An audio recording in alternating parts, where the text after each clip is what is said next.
C'est parti. Très bien. Voilà, bonsoir mes chers amis. Alors, je vais moins regarder ce soir la caméra, parce que je préfère voir tous mes amis qui sont déplacés ce soir, malgré le couvre-feu, puisque on va certainement le dépasser. Mais bon, on dit que chez l'Ochem Mitzvah, on vient pour une mitzvah, alors bah, au prochain, il n'y a pas de souci. Alors, si vous vous rappelez bien, donc la semaine dernière, on avait laissé un peu en plan. Il y a une question qui était restée en suspens. J'ai dit, je vous la devais. Donc, on va certainement commencer par cette question-là. C'est savoir quel est le lien entre ce début de paracha de Beha Alotra, une paracha extrêmement riche, et à part qu'elle soit riche, on voit qu'il y a une sorte de cassure puisqu'on va commencer par des choses qui sont très agréables, c'est la menorah, c'est la lumière, et ça va se terminer par des choses un peu plus désagréables, puisque avec cette paracha, on commence à assister à ce qu'on va appeler les plaintes, les différentes plaintes du clan Israël. Comment, après avoir passé quasiment un an, moins 10 jours, nous sommes le 20 Iyar de l'année qui a suivi le don de la Torah, et voilà, donc le peuple juif commence à se plaindre, à tel point que même Moshe Rabbeinu va perdre un petit peu sa retenue, et il va se plaindre lui aussi à Hachem. Pourquoi tu m'as imposé ce peuple? Et il va même souhaiter la mort. Horgenina Harog. Parce que je ne peux pas continuer à porter ce peuple. Et dans une des plaintes, le peuple va demander de la viande. C'est curieux lorsqu'on sait que la manne avait tous les goûts. Et Moshe dit, mais comment tu veux que je leur donne de la viande? Donc même la réaction de Moshe est assez étonnante. Mais il pense que Hachem ne peut pas donner de la viande s'il le fallait. Donc même dans la réaction de Moshe Rabbeinu, il y a quelque chose qu'on ne comprend pas très bien. En tout cas, les Chachamim font remarquer, mes amis, que dans cette paracha, on parle de tout le monde. Pourquoi? Parce qu'on commence par les Kohanim. Quand on parle de la Ménorah, évidemment, euh, ça inclut les Kohanim, puisque c'est le Kohen qui aura comme mission d'allumer la Ménorah. Après, on va parler des Lévi'im. En effet, c'est dans cette paracha que Aharon va faire ce qu'on appelle la Tenoufa, le balancement. Alors, si on a 22 000 personnes, donc est-ce que vous imaginez, ça veut dire qu'il faut le soulever, l'avancer, et donc dans les quatre coins, 22 000 fois. Mais 22 000 fois en une journée, même si on dit qu'il y a 12 ou 13, ça veut dire qu'il faut le faire à peu près, vous pourrez calculer plus exactement, en 2 secondes. Mais vous comprenez que le temps de soulever une personne, c'est déjà plus que 2 secondes. Est-ce qu'il avait la même force au premier qu'à la moitié, qu'au dernier? Mais comment imaginer qu'un seul homme puisse soulever, ne serait-ce que soulever sans les balancer, 22 000 personnes? Alors bon, il y en a qui disent que c'est un miracle. Il y en a même qui vont dire que non, ce n'était pas les 22 000, parce que les 22 000 ne rentraient pas directement servir dans le Mishkan. Donc il n'y avait que 8 000. Quand bien même 8 000, c'est un miracle. Donc ça, c'est pour les Lévi'im, et ensuite on arrive à Israël. Finalement, dans la paracha, on suit l'ordre Kohanim, Lévim et Israël. On a déjà vu cette idée que quand je prends les initiales de Kohen, Lévi, Israël, ça forme le mot Kéli. Pourquoi? Parce que le peuple juif est un Kéli. Qu'est-ce que ça veut dire un Kéli? C'est un réceptacle. Un Kéli, c'est pas simplement pour un réceptacle. Où est-ce que je retrouve cette notion-là? Si vous vous souvenez, on avait vu à Pessah. Pessah, on prenait 3 matzot, et dans les mapot, les napperons, qui sont bien faites, il y a Kohen, Lévi, Israël. En fait, on est en train de nous dire que les matzot à Pessah sont le Kéli, et si un Kéli, c'est forcément qu'il y a quelque chose qui rentre dans ce Kéli. Qu'est-ce qui est absorbé par le Kéli? Alors on appelle ça une force, on appelle ça l'énergie, ou alors, d'après la Chassidoute, la lumière. La lumière. Et c'est pas évidemment anodin qu'on commence à parler de la menorah qui, elle, symbolise la lumière. Puisque tout va être question de lumière dans cette paracha. Et on sait très bien que dans le titre, il y a l'essence, Beha Alotra, c'est lorsque tu élèveras. Donc, il y a une façon d'élever, autrement dit, comment chaque strate du peuple juif, les Kohanim, les Lévi'im et l'Israélim, peuvent s'élever. Surtout, N'oubliez pas qu'on a déjà parlé en long et en large de la menorah, ne serait-ce que lorsqu'on a reçu les instructions pour la construction, dans la paracha de Teruma, on est revenu dans Tetzavé. Donc, on a déjà parlé. La menorah, on connaît, on savait quelle était sa place, comment il fallait l'allumer, etc. Donc, pourquoi revenir ici? C'est qu'il y a une place forcément prépondérante et il y a un message à travers la menorah qu'on va essayer de voir jusqu'à la fin en traversant toute la paracha.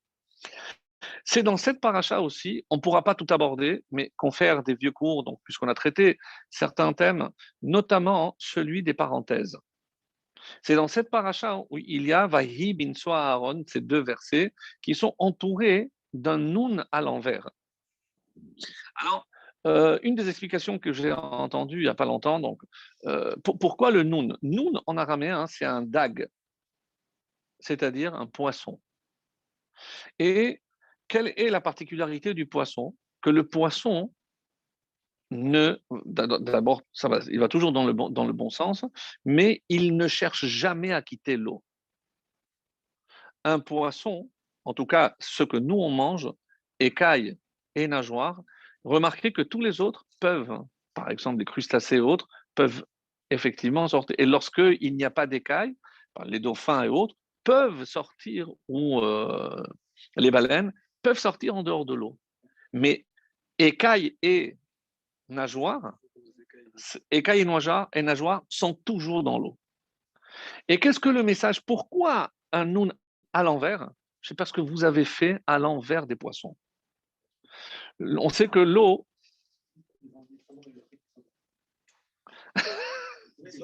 Oui, oui, oui. Mais ils peuvent pas rester en dehors. Ils ne respirent pas. Ils ne peuvent pas respirer en dehors. Donc, ce qui est intéressant, c'est le message que Dieu a voulu faire comprendre. Puisque on va voir, même l'explication de Rashi, même si on le rappelle très rapidement, pourquoi ces deux versets qui parlent du moment où on déplaçait le Aaron viennent ici, Rashi le cite, c'est pour séparer entre deux malheurs. Le deuxième malheur, c'est clair, lorsque le peuple a commencé à se plaindre. On va se plaindre de la manne, on va se plaindre de tout. Et juste avant, on ne voit pas, il n'y a pas de plainte. Il n'y a pas de plainte. Et les Rachamim vont nous dire, en fait, quel était le malheur? C'est qu'ils ne pouvaient plus supporter cette proximité du Sinaï. Cette proximité avec la Shekhinah était lourde pour eux et ils voulaient partir. Et c'est ce que Hacham leur a dit. C'est parce que vous avez voulu quitter la proximité du Sinaï. Donc, tout ce qui va s'en suivre, et toutes les plaintes, etc. Donc, Kemit Onenim, ils ont fait semblant, puisqu'il n'y avait pas de véritable raison de se plaindre. Donc, ça, c'est. Et ce qui va faire dire au Chachamim que, à cause de cette paracha, on n'a pas 5 livres de la Torah, mais si on considère que dans Bamidbar, il y en a 3, grâce à ces. Donc, du coup, Bamidbar, c'est 3, plus les 4 autres. Donc, au total, on a 7. Donc, il y aurait 7 livres de la Torah si on compte le contenu des parenthèses. Donc, je ne vais pas m'attarder sur les parenthèses, mais j'aimerais m'attarder sur un autre épisode. Lorsque Moshe se plaint,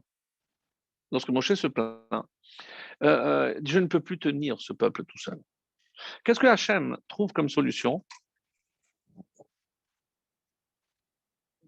Les ékénimes. Donc, Hachem va nommer des ékénimes. Mais si vous regardez bien, donc les ékénimes, on les a déjà vus en Égypte.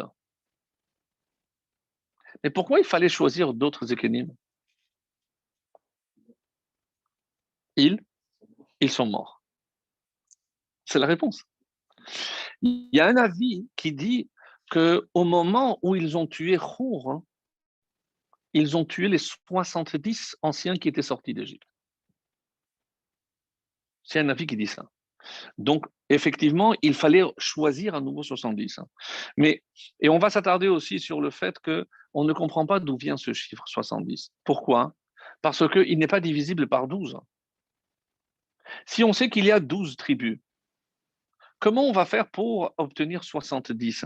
D'où toute la problématique de cette élection. Puisque comment choisir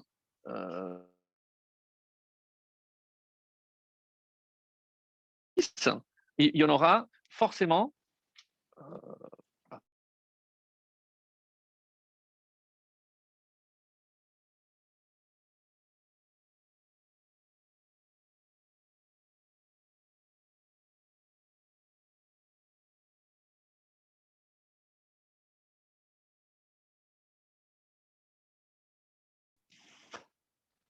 on commence à 9h. Dans quelle pensée?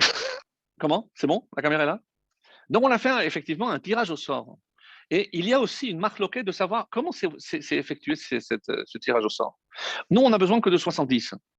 Du coup, si chaque tribu propose 6, il y en a 2 qui sont en trop.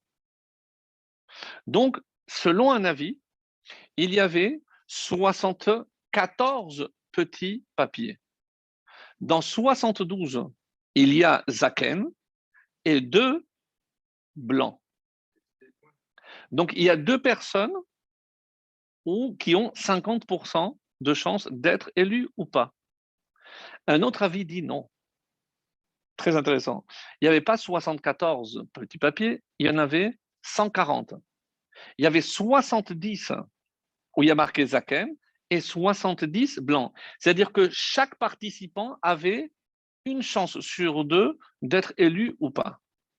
Et le texte cite 2 anciens, 2 sages, d'ailleurs les seuls dont on connaît le nom, Eldad et Médad, et on dit ils sont restés en dehors du camp et Vehema Baketuvim, mais eux étaient dans les écrits. On ne comprend pas très bien ce que ça veut dire. Et alors, eux, ils ont attendu la fin. Lorsque, à l'intérieur, ils sont venus, qu'est-ce qu'ils ont vu? Qu'il y avait déjà 70. Or, eux, ils savaient que dans leur papier, il y avait marqué Zaken. Qu'est-ce qui se passe maintenant? Quelles sont les possibilités? Ils rentrent, ils disent, écoutez, il y a un problème ici, tout le monde montre les papiers parce qu'il y a 2 qui ont menti.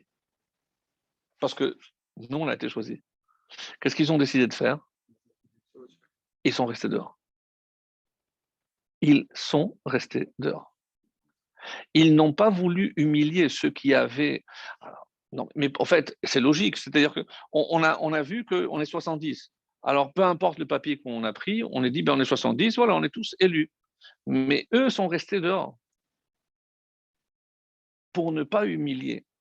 Quelle a été la récompense? Il y a un midrash qui dit qu'ils ont eu plusieurs récompenses. Lorsque Hachem répond à Moshe, tu veux de l'aide, je vais te donner de l'aide. Mais le Midrash raconte cette parabole, c'est un propriétaire qui a demandé à quelqu'un de lui garder son champ. Et à un moment donné, ce gardien vient voir le propriétaire et lui dit, écoute, le champ est trop grand, moi, je ne peux pas garder tout seul, est-ce que je peux prendre 3 ou 4 adjoints pour m'aider? Le propriétaire lui dit, qu'à cela ne tienne, mais à tes frais, moi je ne les paye pas. Moi je ne les paye pas. Dans la Torah, il y a marqué Vayatel, j'ai pris de ta névoa et je leur ai donné. C'est comme si la névoa de ces 70 devait passer obligatoirement par celle de Moshe. Ces 70 ne passaient pas directement par Hachem. Et quelle était la récompense de Eldad ou Médad? Parce qu'ils ont préféré. Eux ont reçu la névoa directement d'Hachem. Ça, c'est une récompense. Deuxièmement, on ne connaît pas les noms des autres. Troisième, d'après le Midrash, ils sont rentrés en Israël. Exceptionnel, parce qu'entre 20 et 70 ans, ils sont rentrés en Israël. Et ils ont eu la longévité, ils sont morts après la mort de Yahushua. Voilà. Donc, c'est une récompense quand même extraordinaire. Et tout ceci pour avoir fait ce sacrifice de ne pas humilier les 2 personnes qui avaient mal agi. Parce que ce n'était pas très correct de leur part, certes, mais...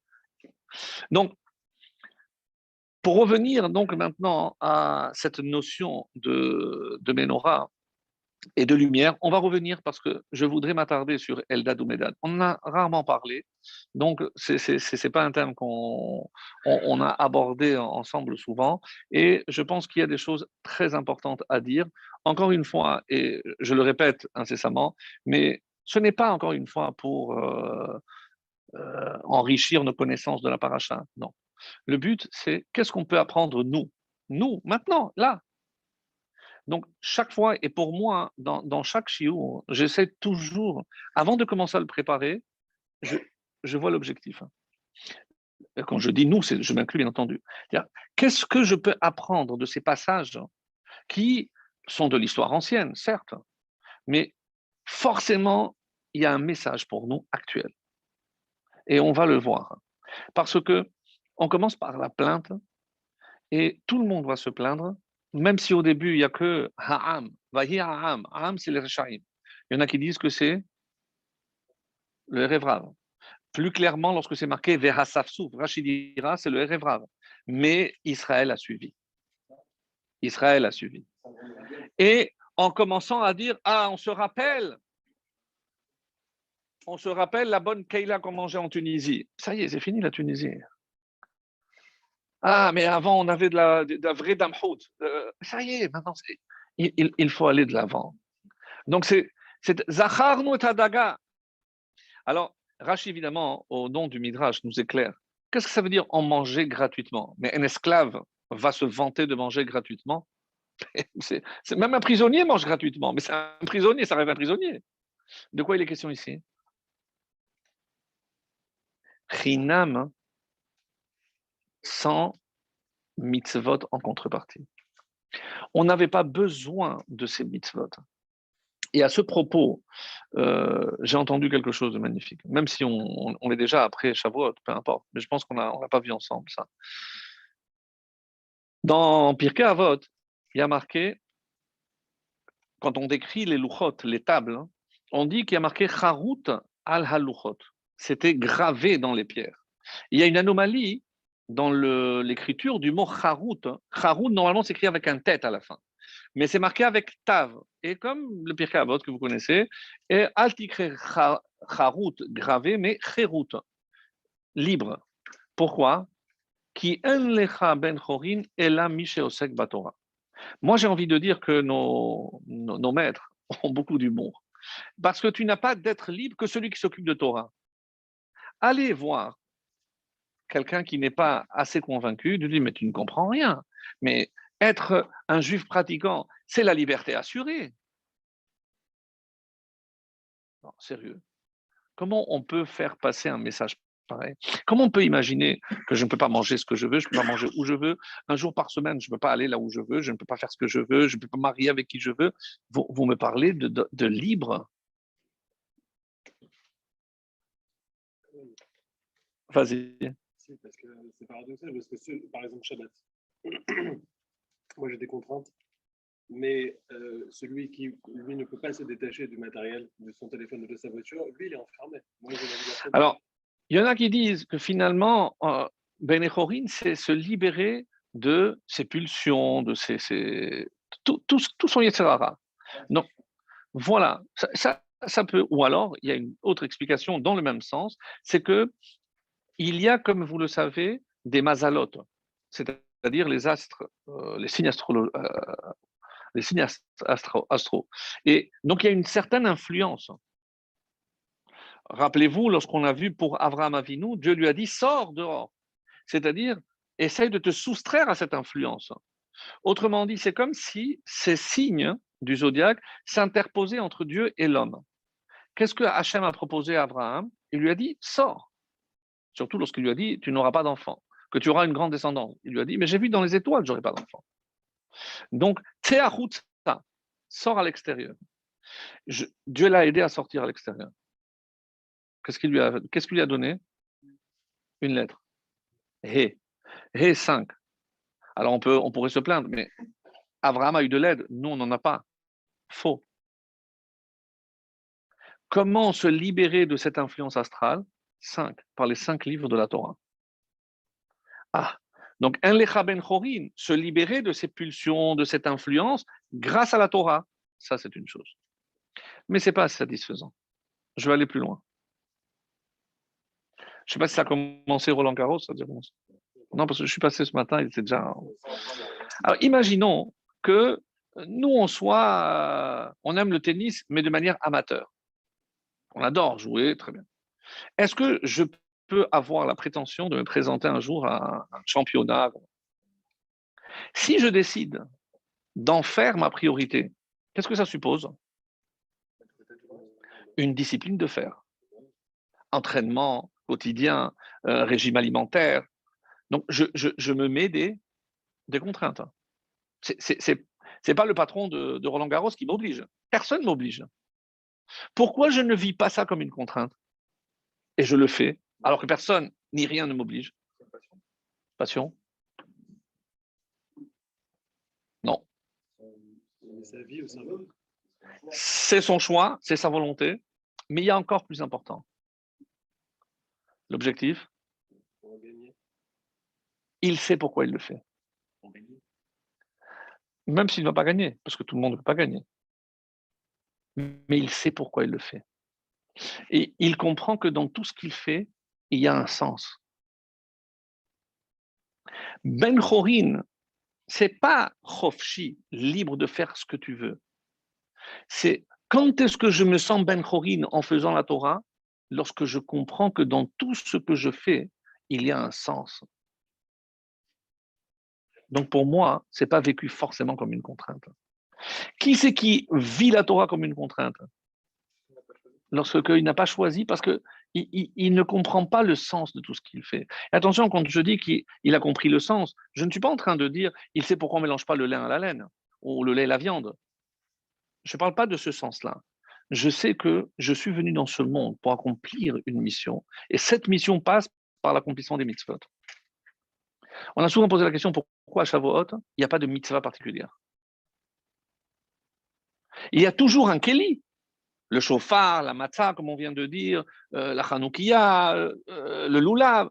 Chaque fête a son keli. À Shavuot.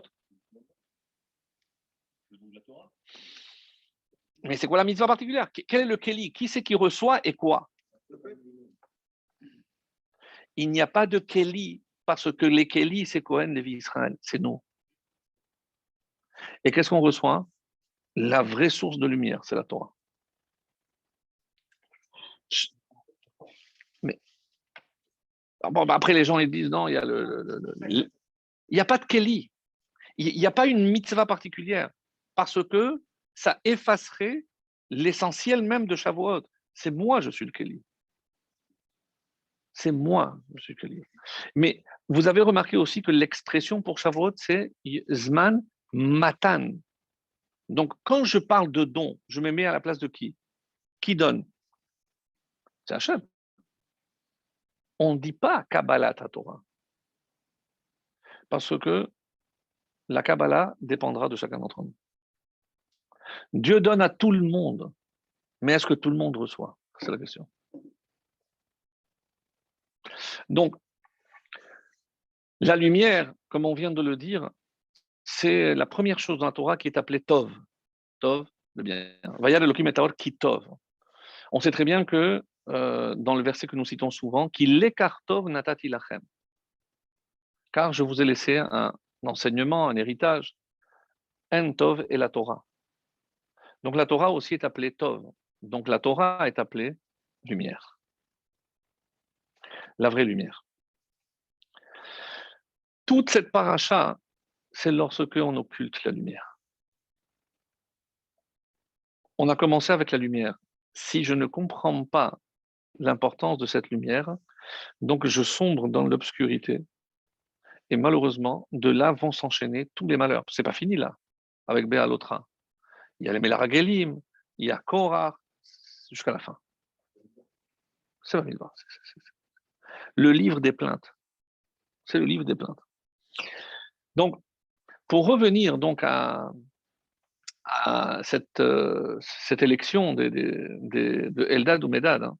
Donc, ce qui reste curieux, c'est qu'on a dit qu'ils ont donc eu un grand mérite par rapport aux autres. Donc, on connaît le nom, on a vu, comme le Midrash va nous le dire, mais est-ce qu'on a quelque chose à leur reprocher?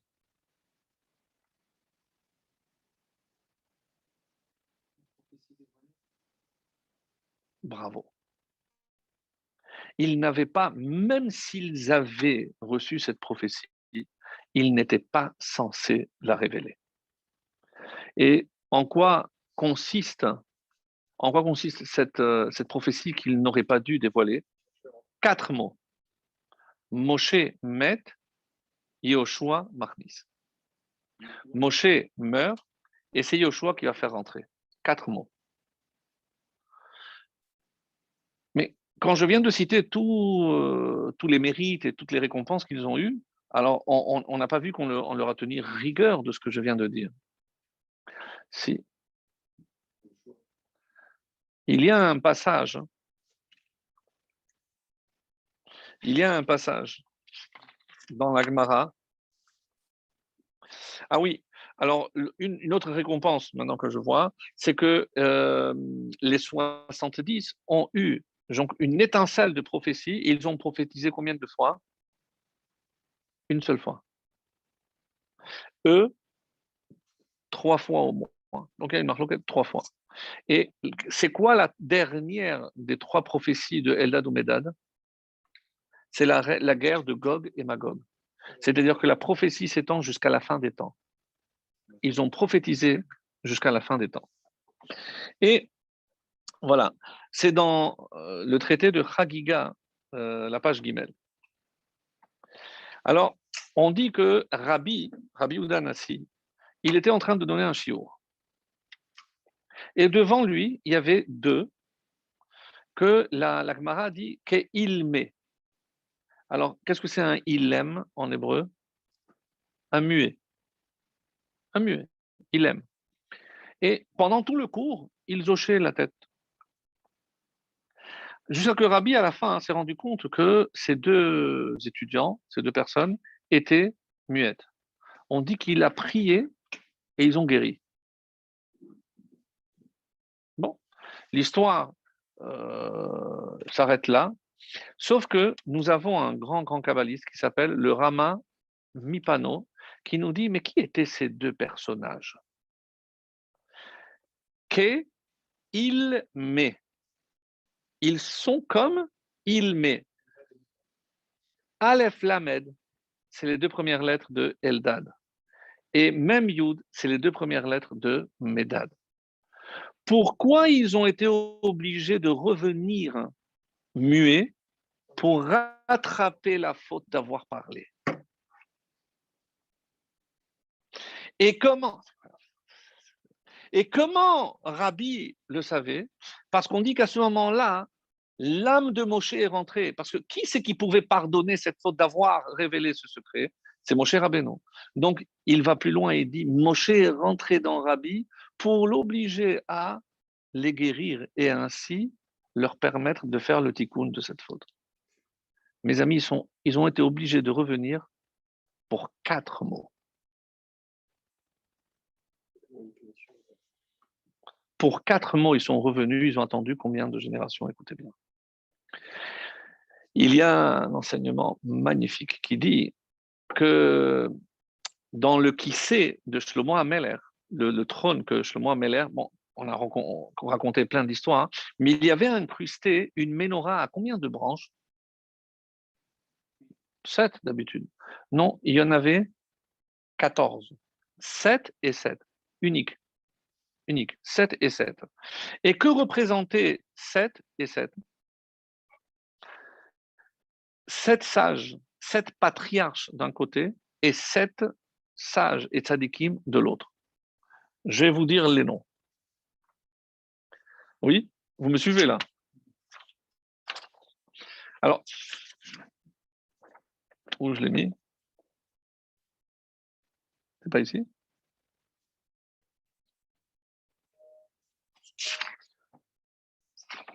Si, je suis sûr que je l'ai mis là.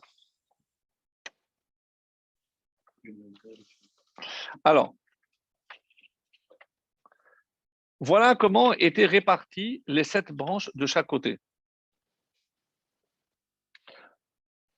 D'un côté, donc il y avait Adam, patriarche, Adam, Noach, Shem, Ever, Shem, Abraham, Yitzhak, Yaakov et Iyov. Incompréhensible. Je ne m'attarde pas maintenant parce qu'il faudrait expliquer Iyov. De l'autre côté, écoutez bien, Lévi, son fils Kehat, le fils de Kehat, Amram, Moshe, Aharon, et qu'est-ce qu'on attend? Elazar et Itamar, les enfants de Aaron, ceux qui sont restés en vie. Qui sont les deux derniers? Eldad et Medad. Eldad et Medad étaient gravés dans le trône de Shlomo HaMelech. Ça nous montre, s'ils sont cités à côté de Moshe et Aaron, est-ce que vous imaginez ce que c'est comme grandeur ces hommes? C'était des hommes immenses. Et on leur a tenu rigueur pour ce qu'ils ont dit. À la fin de la paracha, à qui on va tenir rigueur? Bravo. Myriam aussi va parler. Myriam va parler sur son propre frère. On était tous au Sinaï, on a tous entendu directement. Pourquoi Moshe serait-il différent en se séparant de sa femme, entre autres? Elle a été punie. Quelle a été sa punition? La tzara. Elle a eu la lèpre et il a fallu que tout le peuple attende 7 jours qu'elle guérisse. C'était incroyable comment les choses dégringolent et à partir de quoi finalement? J'ai dit qu'au début de la paracha, on voit déjà par rapport à la Ménorah, vous connaissez certainement parce que c'est une idée qu'on a déjà vue ensemble, à quoi correspondent ces 7 branches de la Ménorah? Au visage, aux orifices du visage. La branche centrale, celle de laquelle tout dépend, parce que tout converge vers la bouche. Je vais dire en fonction de ce que j'entends, de ce que je vois, de ce que je sens. Donc, la bouche représente le canet central. Après, il y a les 2 narines, les 2 yeux et les 2 oreilles. De quoi tout dépend? De la bouche. On a mis beaucoup de temps pour comprendre que dans la bouche se trouvait le mal comme le bien. Quand quelqu'un souffre d'un mal qu'il n'arrive pas à exprimer, par quoi va passer finalement la guérison? Par la parole. S'affranchir d'une anxiété, d'une angoisse, c'est aussi sortir d'Égypte. Le nom de la fête nous l'indique. P, Sar, la bouche qui parle. Parler, exprimer, extérioriser est une forme aussi de guérison. Aujourd'hui, il y a la psychanalyse, donc on retrouve récemment, regardez le mot refoua. De quoi est-il composé? Je revois le mot P.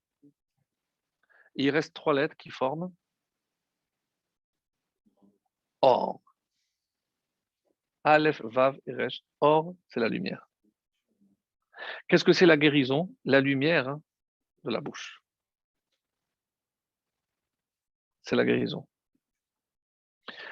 Le Shlach HaKadosh va tenir des propos extrêmement durs à l'encontre de qui? De Moshe Rabbeinu. À propos de Moshe Rabbeinu. Est-ce qu'il avait déjà été décidé que Moshe devait mourir? Selon un avis, déjà, lorsque Dieu a dit à la sortie d'Égypte, maintenant tu vas voir ce que je vais faire à Pharaon. Rachi nous fait remarquer, tu vas voir ce que je vais faire à Pharaon, mais tu ne verras pas ce que je vais faire au roi de Canaan. C'est un avis. Mais quand est-ce que dans la Torah, on parlera que Moshe ne va pas rentrer? Lorsqu'il va frapper le rocher. Donc, c'est dans quelques parachutes, c'est la 40e année, à la mort de Myriam. Parce qu'on dit que c'est grâce à Myriam qu'on avait l'eau.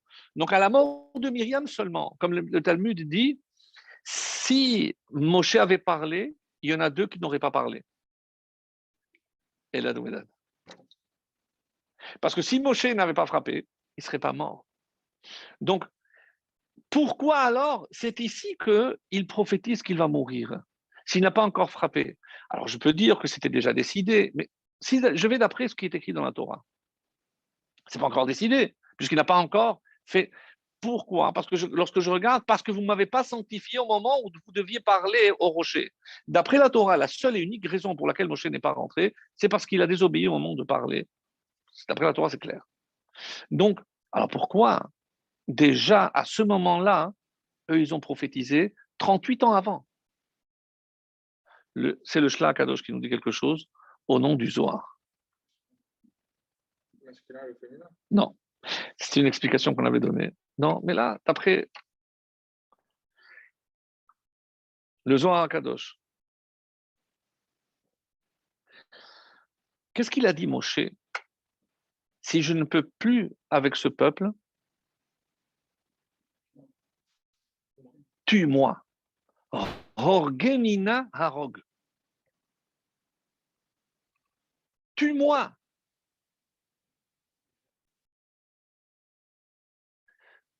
C'est Moshe lui-même qui s'est tué. C'est le Shlakadosh au nom du Zohar. Personne d'autre aurait pu dire une chose pareille. Mais qu'est-ce qu'on veut nous faire comprendre? Que je ne peux pas, comme ça dit, chez Loyekalel Adam et Atzmo. Jamais un homme ne doit parler et ne se maudire lui-même. La lumière dont il est question de la Ménorah, ce n'est pas par rapport à la Ménorah elle-même, c'est par rapport à l'usage que je dois faire de la parole. Et s'il y a véritablement un point commun qui traverse toute la paracha, c'est comment j'utilise la parole. Même Moshe, on a vu Aaron, mais même Moshe, comment il dit? Et d'ailleurs, on fait remarquer, c'est toujours le Shla Kadosh, si vous voyez au niveau de l'inauguration du Mishkan, qui n'apparaît pas? Moshe n'est pas cité lors de l'inauguration du Mishkan. Aaron, on va en parler. Aaron, je l'ai laissé pour la fin, parce que c'est le premier Rashi, c'est ce que je laissais pour la fin. Mechenina misifrecha, efface-moi. Nous, on a toujours dit que c'est la paracha de Tetzavé qui parle d'Aaron, qu'il s'est effacé. Donc, mais dans un moment aussi crucial, Mechenina misifrecha, il y en a qui disent une des raisons pour lesquelles le nom de Moshe n'apparaît pas dans la Haggadah aussi. Il y a plusieurs réponses, mais on ne peut pas parler du mal même de soi-même. Ah, je préfère mourir que Chas v'Shalom. Vous comprenez que de nos jours, la parole n'a plus l'importance qu'elle devrait avoir. Quand vous assistez des fois à des disputes dans un couple où on arrive à des niveaux, on va dire, assez élevés, la parole n'a plus de valeur. Non. Parce que comment je peux dire en parlant de quelqu'un, il est mieux valu que tu meurs, ou que j'aurais préféré mourir que de... Alors on va dire, oui, mais on ne pense pas ce qu'on dit. Mais comment vous voulez après éduquer des enfants à donner et accorder l'importance à ce qu'on dit si on est en train de leur montrer que ce qu'on dit n'a pas d'importance? Quoi, sous prétexte que c'est sous le coup d'énervement que je dis ce que je dis? Non, heureusement que la sentence n'est pas...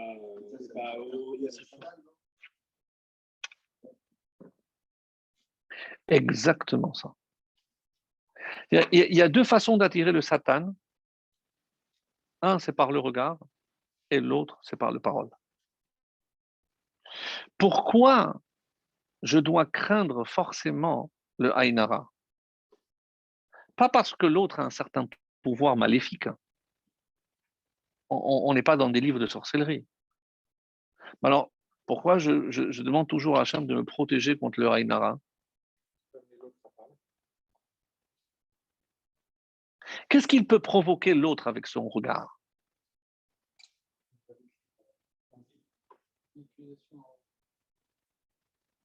C'est l'éveil de celui qu'on appelle le Mékatreg. Le Mékatreg, c'est l'ange accusateur. Parce que quand j'attire son attention, qu'est-ce qui se passe?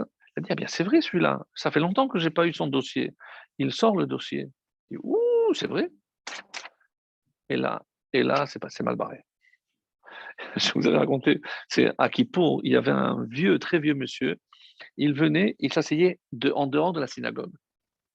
Et une année, le rabbin est allé le voir. Je dis, monsieur, vu votre âge, on va vous laisser une place, même si vous n'avez pas pour payer. Je dis, non, non, c'est pas pour ça. Je dis, alors pourquoi vous restez dehors? Qu'est-ce qu'il lui a répondu? Écoute, écoutez, monsieur le rabbin, jusqu'à présent, Hachem, il m'a oublié, qu'il continue à m'oublier. Je reste discret, personne ne me voit, personne ne parle de moi. Mais il y a du vrai. Vivons cachés, ouais. Donc, qu'est-ce qu'on veut dire par là? Quand je regarde, je dis, tiens, celui-là, regarde, tout de suite là-haut. Et c'est le mécatreg qui va prendre les dossiers et il va commencer à vérifier s'il mérite ce qu'il a. Pas ce qu'il a, ce qu'il a. Donc, de là, on apprend que peut-être, et contrairement, parce que vous avez en tête la Mishnah de Havot, dans le chapitre 2, qui dit, lorsque le Rav a demandé à ses élèves, allez, c'est où, Ezohi, Derech Yeshara, chez Yavor Adam. Donc, allez voir quel est le meilleur moyen, quelle est la meilleure qualité qu'un homme doit acquérir dans ce monde. Et alors, il y en a plusieurs avis. Le dernier, c'est Lev Tov, un bon cœur. Et il a répondu, le Rav, je préfère cette réponse. J'ai écouté un commentaire magnifique. Qui est le premier qui s'exprime? C'est Rabbi Eliezer. Mes amis, Rabbi Eliezer est celui qui a engendré une batte-colle pour dire qu'il avait raison. Eliezer, s'il parle en premier, c'est parce que c'est le plus grand de tous ceux qui vont prendre la parole. Comment se fait-il qu'on n'a pas tenu compte de ce qu'il a dit? Vous savez pourquoi? Non. Parce que ce n'est pas donné à tout le monde et que c'est sans aucun doute le niveau le plus élevé et le plus difficile qu'un homme doit atteindre. Et qu'est-ce qu'il dit? Aïn Tova, un bon œil. Quelle est la différence entre un bon œil et un bon cœur? Pas un bon cœur, un bon cœur. J'ai mal prononcé. Est-ce que c'est que le Kav Zechut? Commencez par Lev Tov. Qu'est-ce que c'est un bon cœur? Non, un bon cœur. C'est chesed. C'est la générosité, mais c'est ponctuel. C'est pas un état permanent. Autrement dit, si quelqu'un a besoin, je suis là pour l'aider. Si il faut aller visiter un malade, j'irai. S'il faut aller consoler un endeuillé, j'irai. Mais c'est pas un état permanent. Je me travaille. Parce que même si c'est pas dans ma nature d'avoir de l'empathie pour les autres, je sais que ça fait partie des mitzvot. Donc, je vais forcément, même en me forçant, mais je peux le faire. Mais qu'est-ce que c'est maintenant Aïn Tova? Aïn Tova, c'est pas un sentiment, c'est une nature. Pourquoi le maître n'a pas choisi cette réponse? Parce que c'est, sans aucun doute, le niveau le plus haut, le plus difficile à atteindre. Je m'explique. Un couple qui n'a pas d'enfant, et il est invité chez son ami qui a le quatrième ou le cinquième enfant. Il va aller de gaieté de cœur, il va être joyeux pour lui, il va forcer. C'est l'exemple que j'ai donné aux dames. Imaginons une mamie qui a l'album de tous ses enfants et ses arrière-petits-enfants, qui reçoit une copine à elle qui ne s'est pas mariée ou qui n'a pas eu d'enfant. Elle lui dit, voilà, viens, viens, on va voir, je vais te montrer l'album de...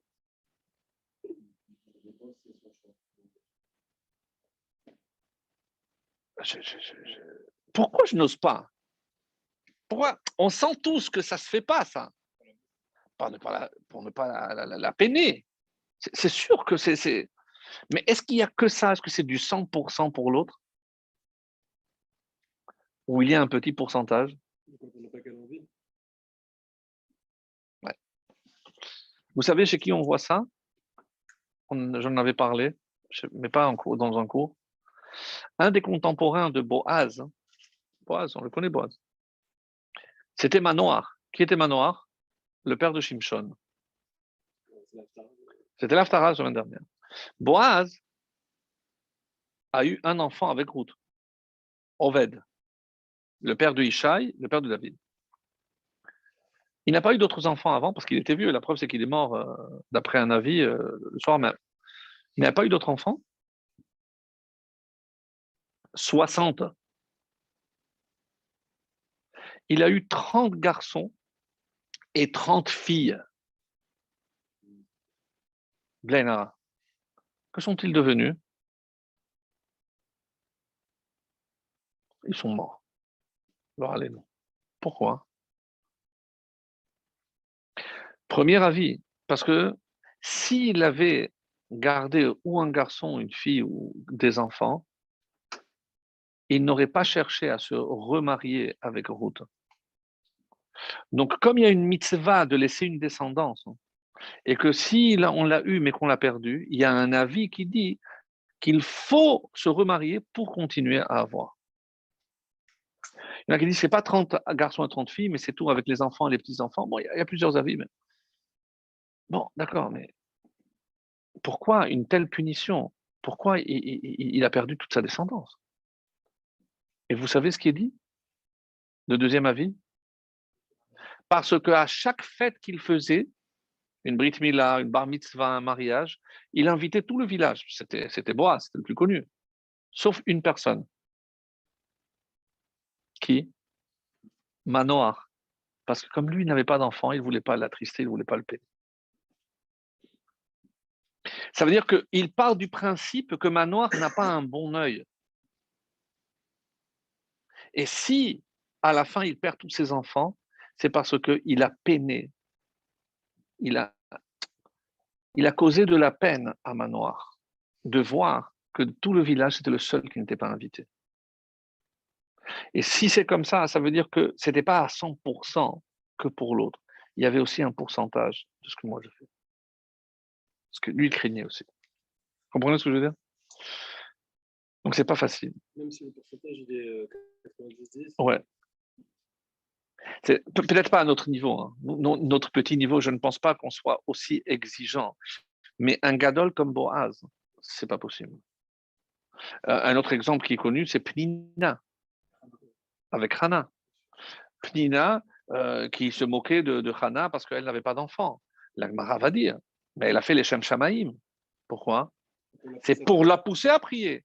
Mais alors pourquoi à chaque fois que Hana va avoir un enfant, elle va en perdre deux? Pourquoi? Parce que tu veux pousser quelqu'un à prier, tu ne peux pas te permettre de l'humilier, de la vexer, de la blesser.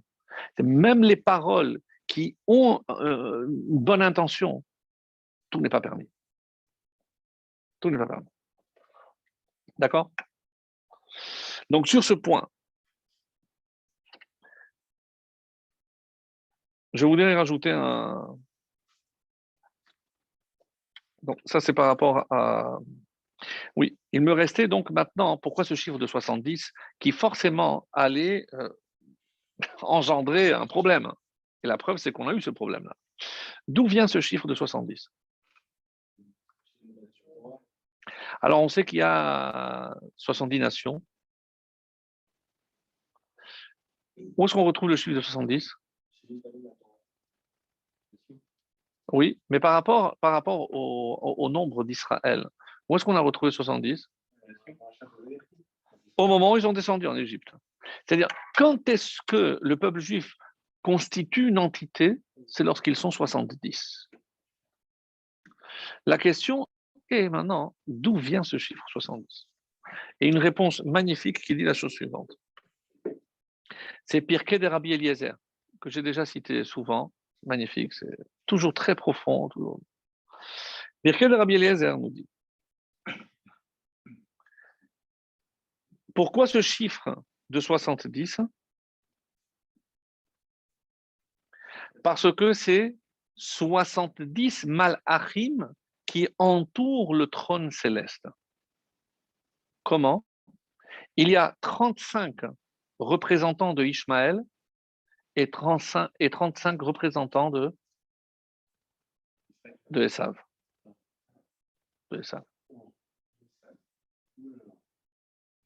De part et d'autre. Mais bien sûr, comme on le sait, la droite et la gauche. Les extrêmes, on en a parlé la semaine dernière. Abraham, Alors, je ne sais pas si je n'étais pas rentré dans les détails, mais parce que qu'on avait vu ça dans les anciens cours, c'est que lorsqu'on dit, on dit que, par exemple, Abraham était chesed. Vous savez que dans la nature d'une personne, il y a ce qu'on appelle le noyau et le rayonnement. Quand on dit que quelqu'un est chesed, de quoi on parle? Du rayonnement. Le noyau d'Abraham, c'était Gevora. Où je retrouve cette notion, Toho Kevaro. Son intériorité, c'est comme son extériorité. Mais Baro, ici, c'est pas extérieur. C'est quoi Bar? Le fils. Donc, si je veux voir l'intérieur de quelqu'un, je regarde son fils. Donc, Yitzhak, il est Din. Donc, c'est le noyau d'Abraham. Voilà. Donc, son noyau à lui, c'est Chesed. Et on comprend que Yitzhak va mettre au monde un homme qui au début était Chesed, à Esav. Mais regardez les débuts de la chrétienté. La religion de l'amour, tendre la deuxième joue. Sincèrement, non, c'est sérieux. Je ne l'invente pas. Parce que, mais qu'est-ce qui se passe? C'est pour nous montrer qu'est-ce qui se passe lorsque je reste dans les extrêmes. Si je vous demande, finalement, alors, Yaakov, il est quoi?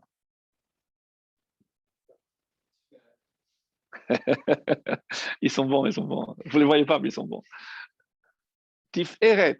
Mais est-ce que lorsque je parle du milieu, c'est la négation des extrêmes ou alors l'équilibre? Comme on a vu, la conciliation des extrêmes.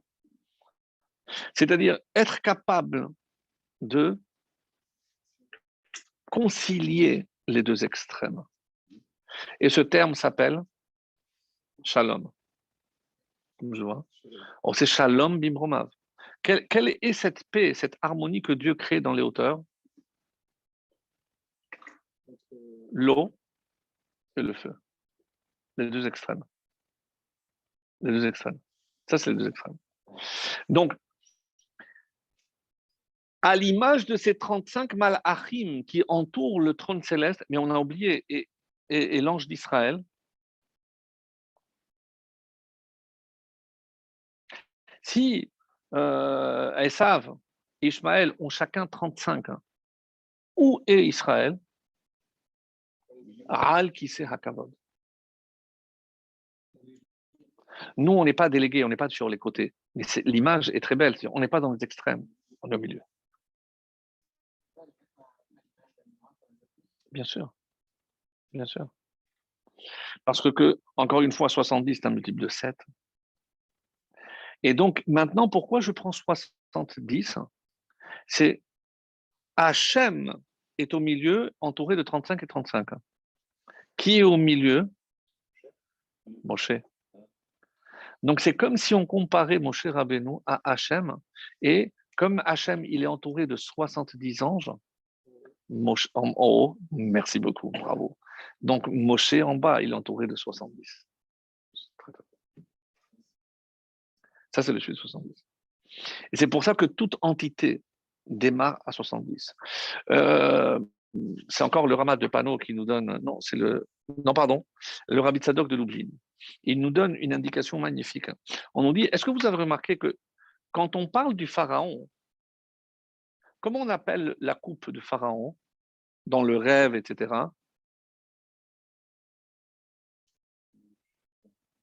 On parle de kos, kos pharaon, kos pour désigner une coupe. Quand on parle de Yosef, quand il a caché la coupe dans Amtach ad Binyamin, on n'utilise pas le mot kos.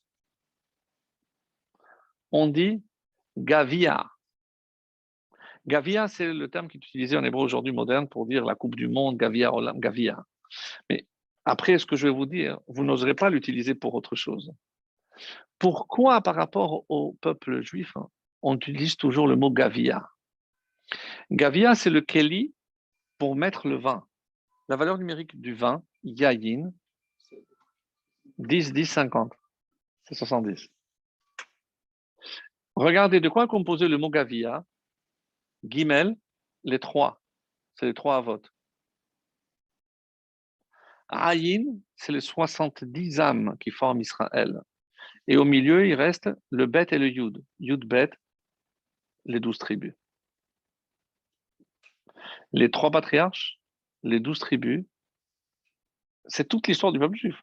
On a commencé par 3 patriarches, après on a eu les 12 tribus, et on a formé le peuple de 70 nations. Et là, on a pu recevoir Yahin, c'est les 70 facettes de la Torah, 70. Donc ce chiffre de 70, mes amis, est très. C'est pour ça qu'avant d'utiliser le mot Gavia, il me restait juste une question à laquelle je n'avais pas répondu. Pourquoi Moshe a refusé de donner de la viande au peuple juif? Il rentrait dans la féminité, du coup. Il ne voulait pas avoir ce côté féminin. Alors, on va le dire d'une façon plus simple.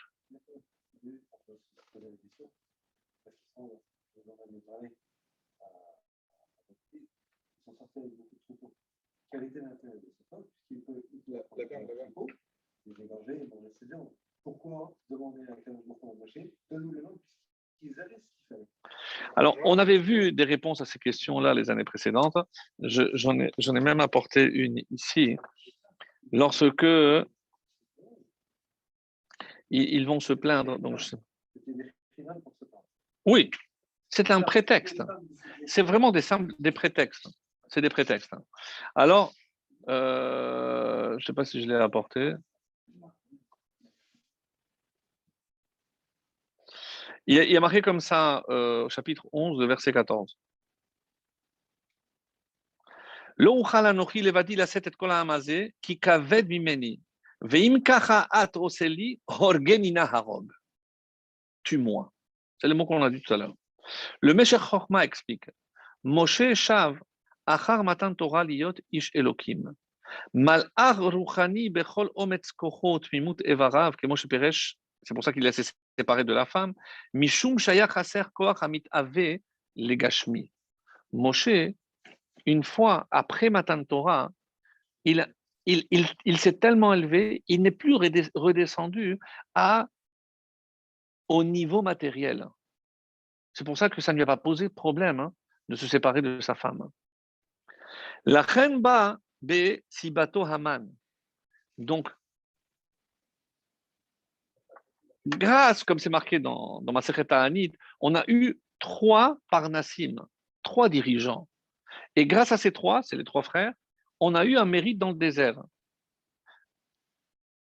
Myriam l'eau, Aaron la protection des nuées, et Moshe la manne. Mais comment on a pu avoir ce mérite? Qu'est-ce que c'est la manne? On dit que c'est la nourriture des malachim. Donc, qu'est-ce que Moshe est en train de dire?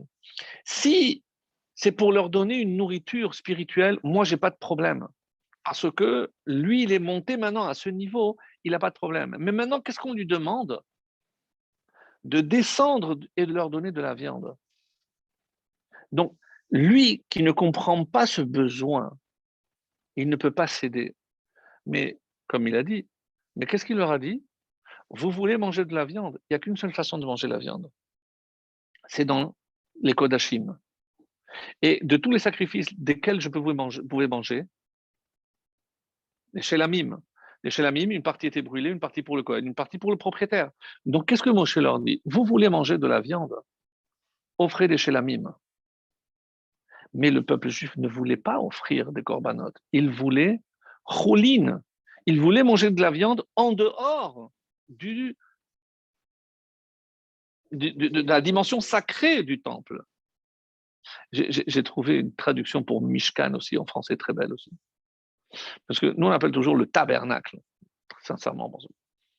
Mais Mishkan, c'est de la racine Shechina. Shechina, c'est la présence de Dieu. Ani Shochen, j'habite. Donc, c'est quoi le Mishkan? C'est la demeure de Dieu. C'est une demeure. C'est beaucoup plus proche de demeure. Donc, Moshe n'a pas de problème. Mais alors, ça passe par le Mishkan. Alors là, vous mangez de la viande. Mais il ne voulait pas cette viande-là. Et c'est pour ça que Hit Avuta Ava, c'est que dès que tu commences à désirer le côté matériel, comme on l'avait déjà expliqué les années précédentes. Donc, ils ont pleuré les mishpechotav. Et entre autres, Rashi qui cite le Midrash dit Al Aiske Mishpachot. Ils ont pleuré à cause des affaires familiales. Quoi, il y a un problème de Shalom Bayit à cause de la Torah?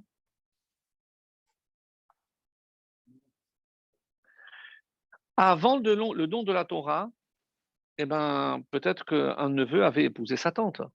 Entre autres, c'est qui? Amram. Yocheved Dodato. C'était sa tante. D'après la Torah, c'est interdit.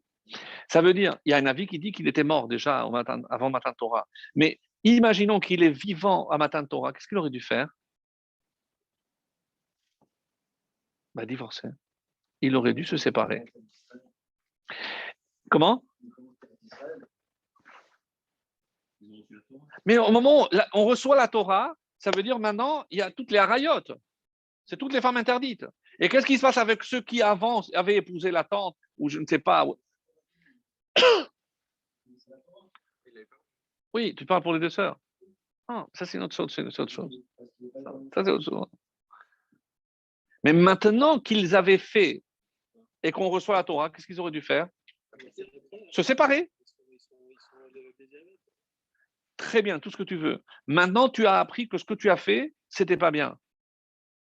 Tu dois te séparer.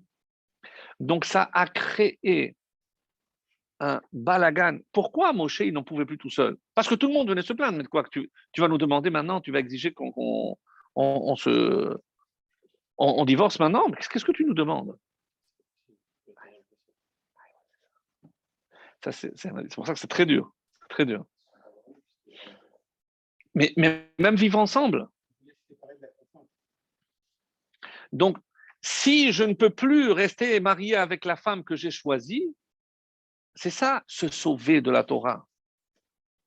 Si ça va m'obliger à changer, je ne la veux pas. Et donc, on voit bien que ce n'est pas simplement la manne. Il y a des choses beaucoup plus profondes. Et c'est comme ça que c'est marqué, je vous lis. Comme j'ai dit tout à l'heure, donc on se rappelle du poisson qu'on mangeait avant, chinam, gratuitement. Le Midrash dit Daga Lachon Tashmish. On parle ici de relations intimes.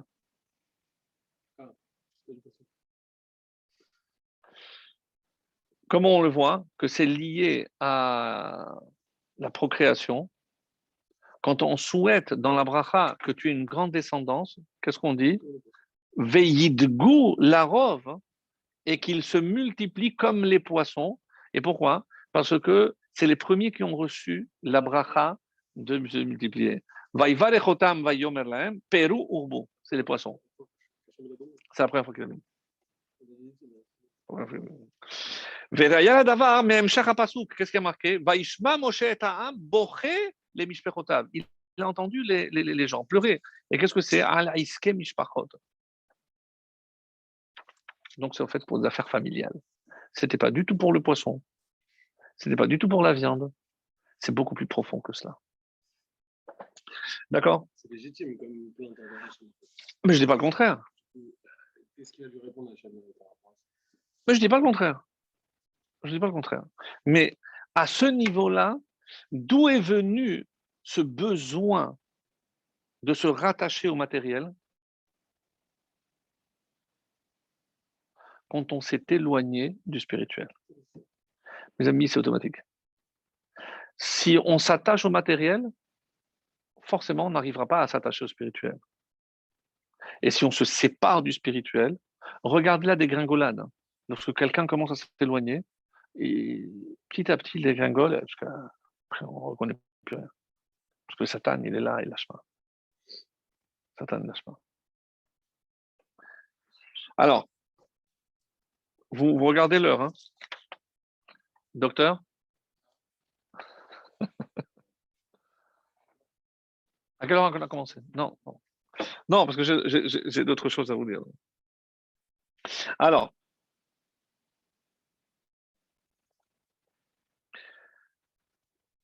Pour la première partie, lorsque le peuple s'est plaint, on dit qu'il y a un feu qui est descendu et il les a brûlés.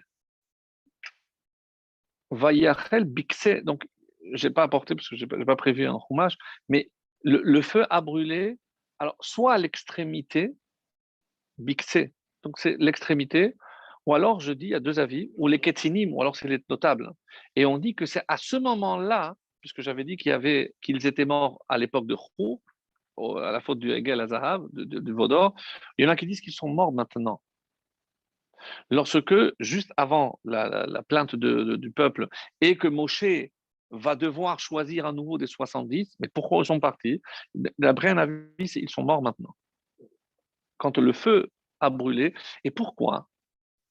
Mais eux, on ne peut pas imaginer qu'ils se sont plaints, non. Mais au moment de Matan Torah, il y a marqué Vayochelu Vaishtu. Ils ont contemplé la Shekhinah, donc ils auraient dû mourir.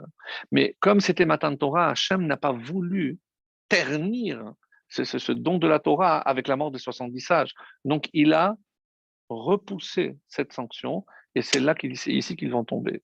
Et ça explique pourquoi on va devoir choisir d'autres 70. On dit que le feu est descendu 6 fois pour le bien et 6 fois pour le mal. 6 fois en bien et 6 fois en mal. Alors, je vous vous donne pas les 6 fois pour le bien, mais 6 fois pour le mal. La première fois, vous la connaissez? Merci. Patrick. Nadav Avihu. La deuxième, c'est maintenant. Après, les 250. Korach, excellent. Après, à l'époque de Iyov. Et la dernière, c'est à l'époque de Eliyahu. Vous vous rappelez?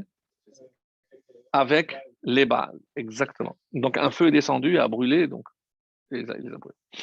Donc ça c'est par rapport aux 6 fois. Et c'est pour ça que les deux avis qui disent Ketse, c'est soit le Revrav qui était à l'extérieur, soit les Ketsinim. Donc on a une date exacte, d'après cet avis, de quand ils sont morts. Puisque s'ils sont partis le 20 Iyar et que ils ont marché 3 jours, donc là maintenant nous sommes le 23 Iyar. C'est le 23 Iyar que les 70 tzadikim, Zekenim, seraient morts à ce moment. Ils seraient morts que parce qu'ils ont vu la Shekhinah. Oui. Donc, c'est pas de la faute. Mais Moshe n'est pas mort. Moshe n'a pas vu la Shekhinah. On dit que qui c'est les autres qui ont vu la Shekhinah? Nadav et Avihu. C'est pour ça qu'il y a un avis qui dit c'est pour ça qu'ils sont morts. Et eux, c'est considéré comme un feu pour le mal, alors Pour tuer un homme. Quand il descend pour un korban, pour une offrande de sacrifice, c'est une chose. Mais pour mettre à mort des hommes, c'est sûr que c'est pas forcément le même. C'est pas le même. Donc, on apprend qu'il ne faut pas se plaindre. Et il y a à ce propos quelqu'un qui a écrit une fois une lettre au rabbi pour lui dire que tout allait très mal, qu'il n'arrivait pas à marier sa fille, qu'il avait des problèmes d'éducation, qu'il avait des problèmes de parnassa. Et il a fait la liste des plaintes, des lamentations. Alors, je ne sais pas si je l'ai apporté. Voilà. Bema'ane al mirtavo, ça c'est la réponse du rabbi. Écoutez, parce que ça vaut le coup. Surtout que lorsqu'on connaît la douceur du rabbi, même pour le juif le plus éloigné, il avait une douceur, il avait toujours un mot gentil. La réponse les plus cinglantes, c'est les plus cinglantes, ça ne lui ressemble pas. Mais qu'est-ce qu'il dit? Al mirtavo bokotev matzavo ve'osher kol mesher yemei chayav lo ra'atov. Quelqu'un qui se plaint que pendant toute sa vie, il n'a rien vu de bien. Kanir'e she'eno margish. Apparemment, il n'a pas vu, il n'a pas mesuré la contradiction dans ce qu'il écrit. Parce que dans ce qu'il écrit, il dit qu'il est marié, il dit qu'il a des enfants, alors il lui dit, mais Ishacher Borer Olam Izmino Bat Gilo, tu as eu la chance de te marier. Berachem Beyeladim, qui sont en bonne santé. Tu as eu des enfants qui sont en bonne santé. Les Orech Yamim qui continuent. Yomar Shelora Atov Miyamav. Comment un homme pareil peut dire qu'il n'a jamais rien vu de bon dans sa vie? Je rappelle que le rabbi n'a pas eu d'enfant.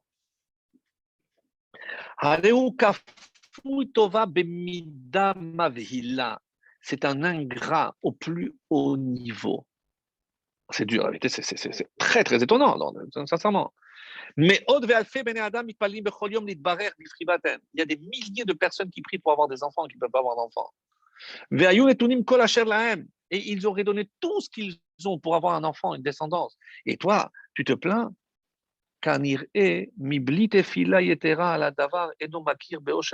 Mais comment tu peux ne pas apprécier ce que tu as? On bâtit les horaires. Et maintenant, ce que je viens, c'est pour te réveiller. Que quoi? Tu sais pourquoi tu as des problèmes de santé, tu as des problèmes de parnassa? Parce que tu es un ingrat. Tu es un ingrat. Tu es incapable de reconnaître et de remercier pour ce que tu as. Et on est tous un peu comme ça.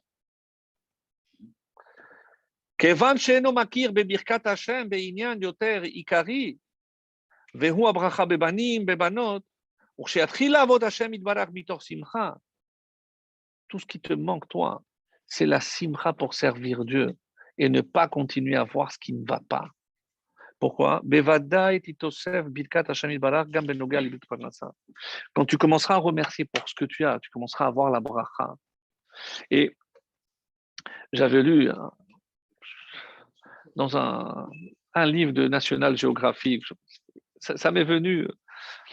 Vous savez que les rapaces, les aigles, entre autres, lorsque de là-haut, ils pointent le regard sur leur cible.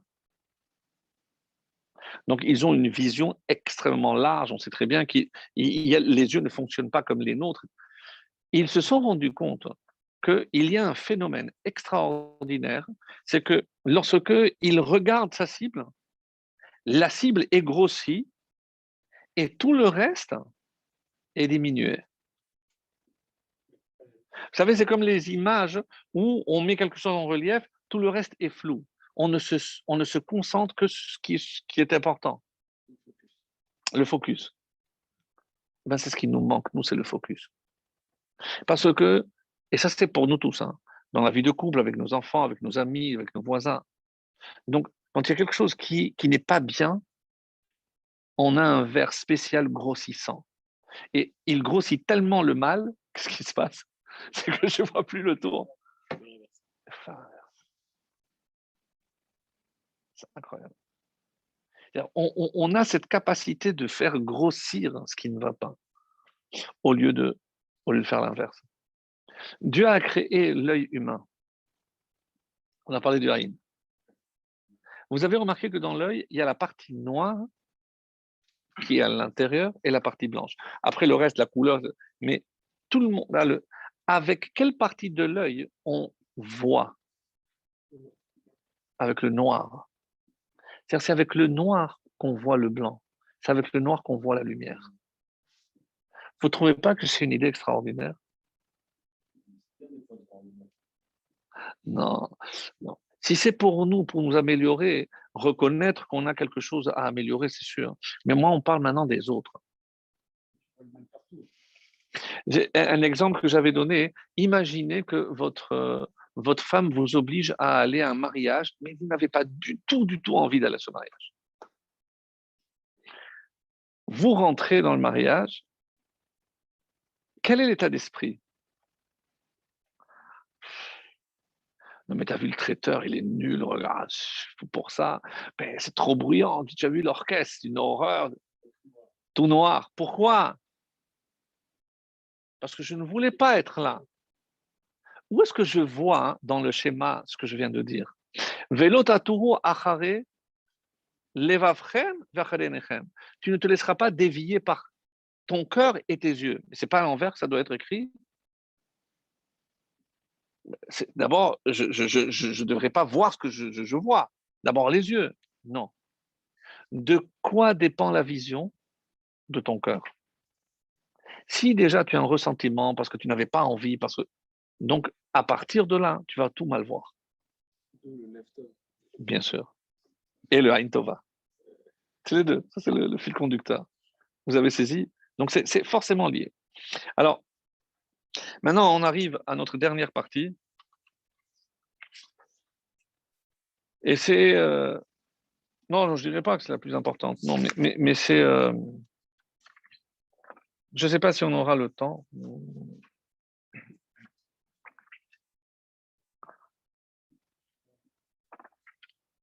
Peut-être un petit mot avant d'arriver à la fin.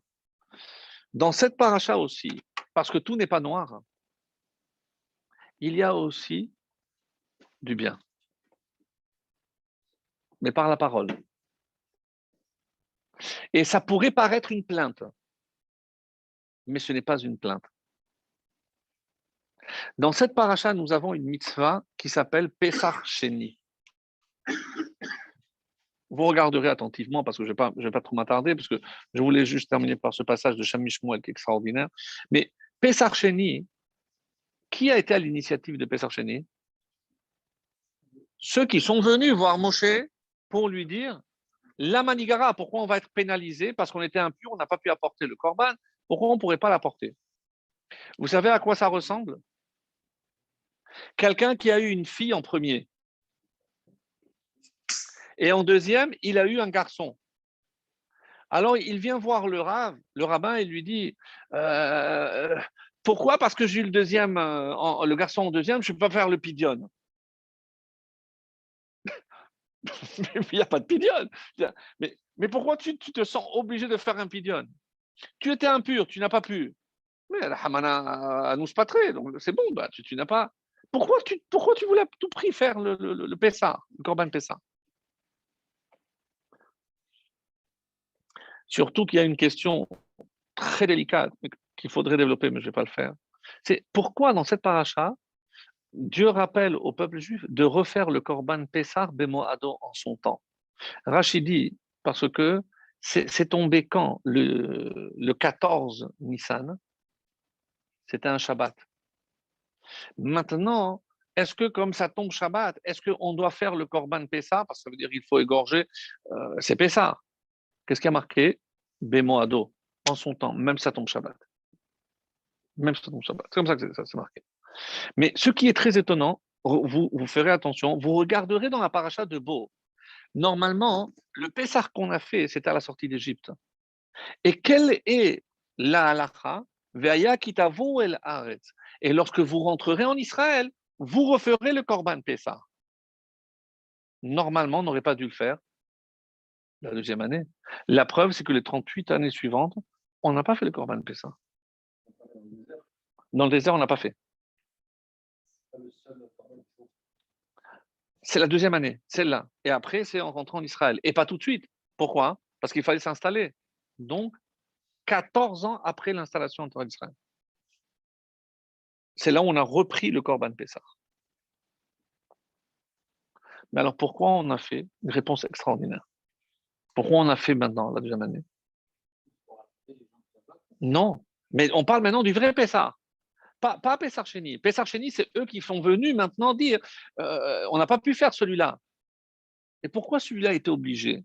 Quel est le sens profond du Corban Pessah? Par quoi commence le texte avant de Corban Pessah? Mishrou ou Krou Lamson. Mishrou, mais Avodazara ou Krou Lamson. Le Corban Pessah est le symbole par excellence de l'élimination de la Avodazara. Tant que je suis attaché à la Avodazara, je ne peux pas m'attacher à la Torah.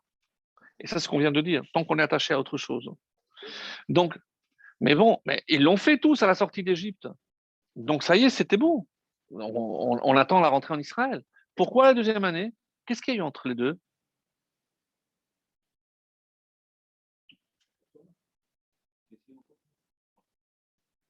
Il y a eu quelque chose qui a obligé la deuxième année à refaire le Corban Pessah pour éliminer la Vodazara. Excellent. Excellent, oui.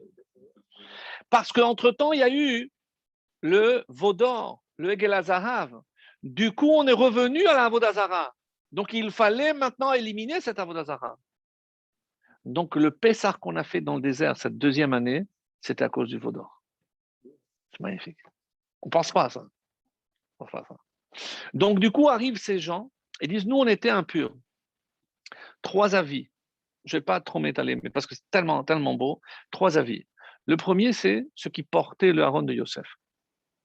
Ceci dit, on parle toujours du haron chez Yosef. Mais il y en a qui disent que dans le haron de Yosef, il y avait aussi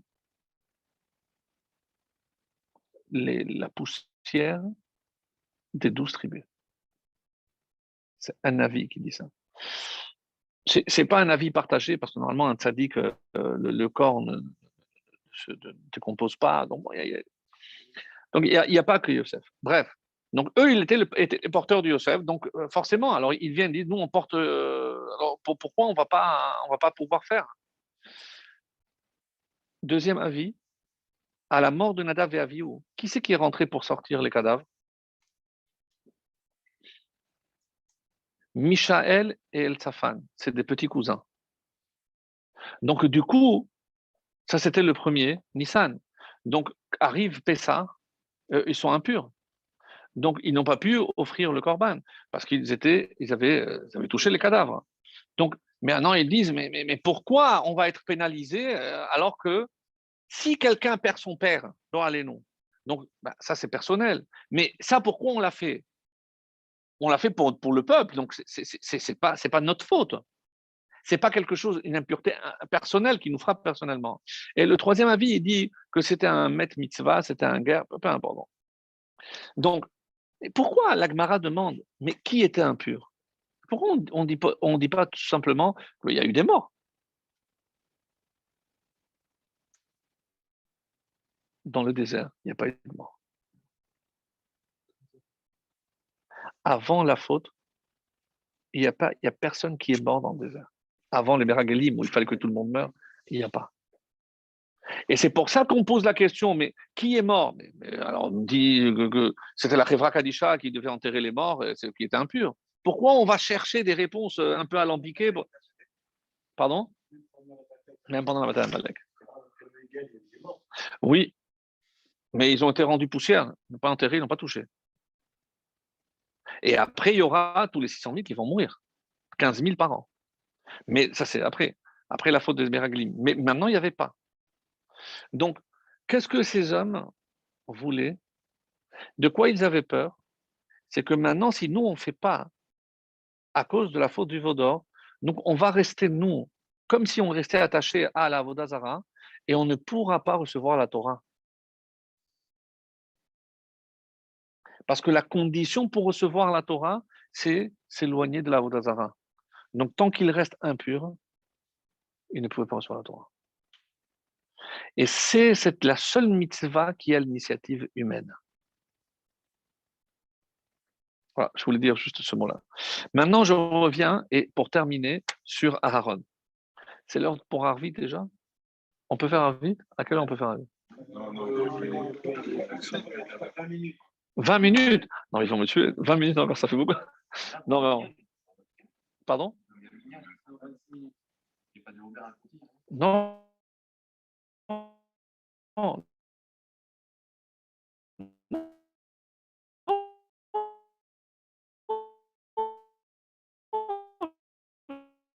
Bon, si c'est déjà, on fait.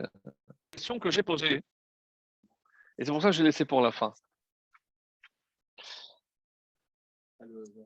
De Rashi. Rashi dit, qu'est-ce qui s'est passé avec Aharon? Pourquoi on a juxtaposé la menorah avec les Nessi'im? Lorsque chacun a apporté. Et qu'est-ce qu'on a répondu? Aaron était triste. Khalshadato. Pourquoi? Parce que ni lui, comme dit Rashi, ni lui, ni sa tribu avaient contribué. Jusque-là, ça va? Donc, il était un peu triste. Les commentateurs disent, je ne comprends pas cette réponse. Pourquoi? Est-ce que c'est Moshe qui a ordonné aux Nessi'im d'apporter les korbanot? Bravo, c'est spontanément. Mais tu veux donner Ah, mais ça y est, le halodon est fini. Mais tu donnes quand tu veux.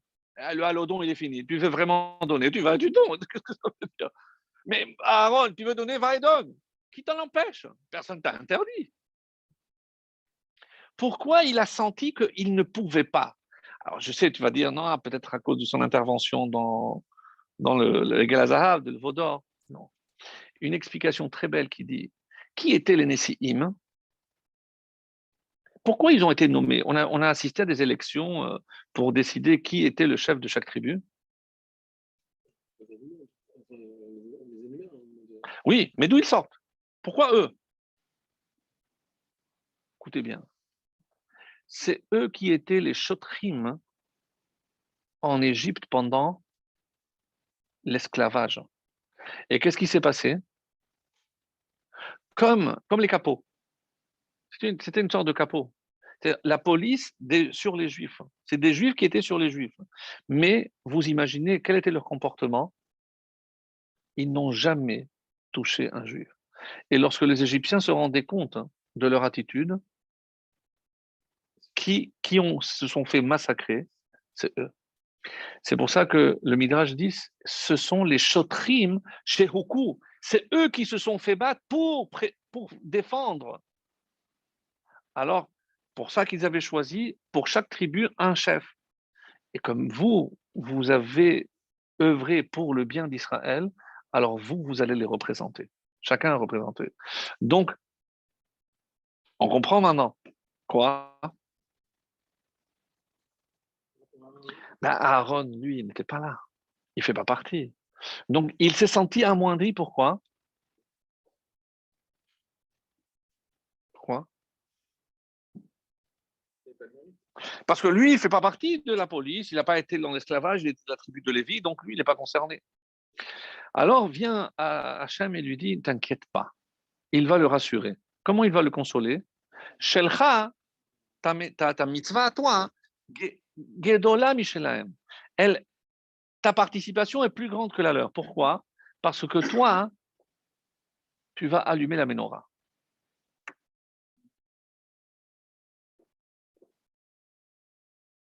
Est-ce que c'est une obligation que ce soit le Kohen Gadol qui allume la menorah? Ah, Filou Bézard. N'importe qui pouvait. N'importe quel Kohen pouvait allumer. Pas besoin de Kohen Gadol. Par contre, pourquoi? C'est la question de Ramban. Ramban dit, mais pourquoi on n'a pas choisi quelque chose qui est spécifique au Kohen Gadol? Comme Avoda de Kippour. Ou la Kétoret, bravo. Pourquoi on a choisi la menorah? Mais la menorah, elle ne représente pas quelque chose de particulier. On a voulu dire, oui, parce que eux, ils ont participé que à l'inauguration. Mais la menorah, c'est tous les jours. Donc, et ça, on apprend très, très bien un principe majeur pour nous aussi. C'est que quelque chose que je fais au quotidien demande beaucoup plus d'efforts que quelque chose que je vais faire une fois et voilà. Cependant, comment on sait que le sentiment des Nessim était noble? Vous allez me dire, oui, c'était l'inauguration, mais il ne reste rien de cela. Faux. Qu'est-ce qui reste de l'inauguration du Mishkan? Qu'est-ce qui se passe du 1 au 12 Nissan, aujourd'hui encore? Je ne fais pas Tachanonim. Pourquoi? En souvenir de l'inauguration de ce que les Nessim ont apporté. Et d'ailleurs, on n'a pas dit que ça devait durer 12 jours, s'il y avait quelqu'un d'autre qui avait apporté. Donc, et après, il y a Pessah. Donc, comme entre Pessah et les 12 jours, c'est la majorité du mois de Nissan, les Rachamim, ils ont établi que tout le mois de Nissan, on ne fait pas. Mais donc, il y a un reste. Ils ont laissé une empreinte sur le mois de Nissan. Donc, ce n'est pas une inauguration, elle est finie, elle est finie. Donc, on comprend moins alors la menorah. D'accord, c'est tous les jours, mais on se rappelle d'une inauguration tous les ans aussi, du 1 au 12, on se rappelle. Alors tu vas me dire, oh, c'est tous les jours, là c'est 12 jours par an. D'accord. Et ce midrash que vous connaissez, à quoi on fait allusion ici? Quelle menorah? Bravo. Ici, il n'est pas question de la menorah C'est une mitzvah et une fête. Et ça, c'est le lien avec Pessar Sheni. Pessar Sheni, c'est grâce à des hommes. Mishalel Tzafan, par exemple. C'est grâce à eux qu'on a eu cette fête, cette session de rattrapage. Mais grâce à l'engouement et grâce à l'enthousiasme de Aharon, il va transmettre cette flamme, c'est le cas de le dire, à qui? À ses descendants. Qui ses descendants? Les Hashonaïm. Qui vont trouver le courage de s'opposer à une armée, imaginez comme les Grecs, et qu'ils vont tout faire pour raviver la flamme. Est-ce que vous vous rappelez que dans le miracle de Hanouka, on dit qu'ils ont trouvé un pot, Bechotamo Shel Kohen Gadol, avec le seau du Kohen Gadol. Alors nous, on pense que c'est un seau avec un pot. Bon.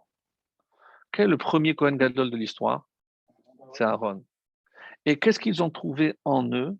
Cette fiole d'huile pure. Quelle est la particularité de l'huile? Elle flotte par-dessus. C'est l'orgueil d'être et de savoir ce qu'on est. D'où leur est venu cet orgueil d'être, hein, ce qu'ils représentaient pour le temple lorsqu'ils l'ont vu bafouer. D'où venait cet orgueil, cette force de se dire, eh ben nous on va rallumer la flamme. Chotamo chez qui? Chez le Kohen Gadol. Qui est le Kohen Gadol? Aaron.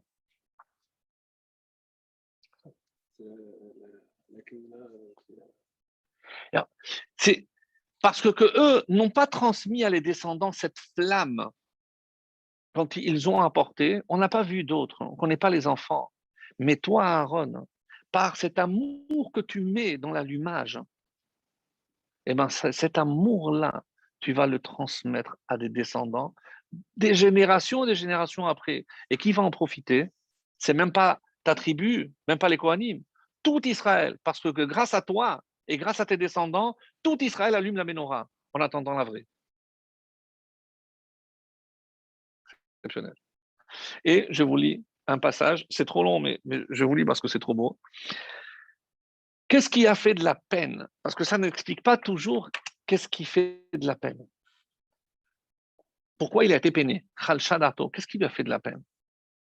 On dit que lorsque un homme sent un élan d'amour pour Hachem, qu'est-ce qu'il doit faire, hein, pour ne pas qu'il s'en aille, pour le garder, pour le préserver? Il faut qu'il le concrétise par une action. Quand on a un élan comme ça d'amour vers Hachem, ve'ahavta et Hachem lokecha, comment? Ve'ayem shama tishmeu.